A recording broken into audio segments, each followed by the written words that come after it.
ಬಳ್ಳಾರಿ ನಗರ ಸೇರಿದಂತೆ ವಿವಿಧೆಡೆ ಗುಡುಗು ಸಹಿತ ಭಾರೀ ಮಳೆ ಸುರಿದಿದ್ದು ಅಲ್ಲಲ್ಲಿ ತಗ್ಗುಗುಂಡಿಗಳಲ್ಲಿ ರೈಲ್ವೆ ಕೆಳಸೇತುವೆಗಳಲ್ಲಿ ಮಳೆ ನೀರು ನಿಂತುಕೊಂಡು ವಾಹನ ಸವಾರರಿಗೆ ಪಾದಚಾರಿಗಳಿಗೆ ಕಿರಿಕಿರಿ ಉಂಟಾಗಿದೆ.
ರಾಜ್ಯಕ್ಕೆ ಮುಂಗಾರು ಪ್ರವೇಶಿಸಿದ್ದು ಈಗಾಗಲೇ ಒಂದು ವಾರದಿಂದ ಸಾಧಾರಣ ಮಳೆಯಾಗುತ್ತಲೇ ಇದೆ.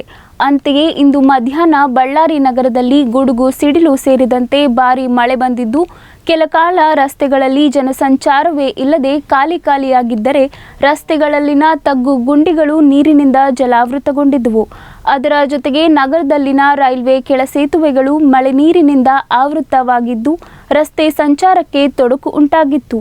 ಭಾರೀ ಗುಡುಗು, ಮಿಂಚು, ಸಿಡಿಲು ಸಮೇತ ಅಂದಾಜು 1 ಗಂಟೆ ಕಾಲ ಭರ್ಜರಿ ಮಳೆಯಾಗಿದ್ದು ಗ್ರಾಮೀಣ ಪ್ರದೇಶಗಳಲ್ಲಿಯೂ ಕೂಡ ಅನೇಕ ಕಡೆಗಳಲ್ಲಿ ಹಳ್ಳ ಕೊಳ್ಳಗಳು ತುಂಬಿ ಹರಿದಿರುವ ಬಗ್ಗೆ ಮಾಹಿತಿ ತಿಳಿದು ಬಂದಿದೆ. ಬಳ್ಳಾರಿ ತಾಲೂಕು ಜಿಲ್ಲೆಯಲ್ಲಿ ಮುಂಗಾರು ಆರಂಭಗೊಂಡು ಉತ್ತಮ ಮಳೆಯಾಗುತ್ತಿರುವುದು ರೈತಾಪಿ ವರ್ಗ ಹಾಗೂ ಸಾರ್ವಜನಿಕರಲ್ಲಿ ಸಂತಸ, ಖುಷಿ ತುಂಬಿದೆ ಎನ್ನಬಹುದಾಗಿದೆ.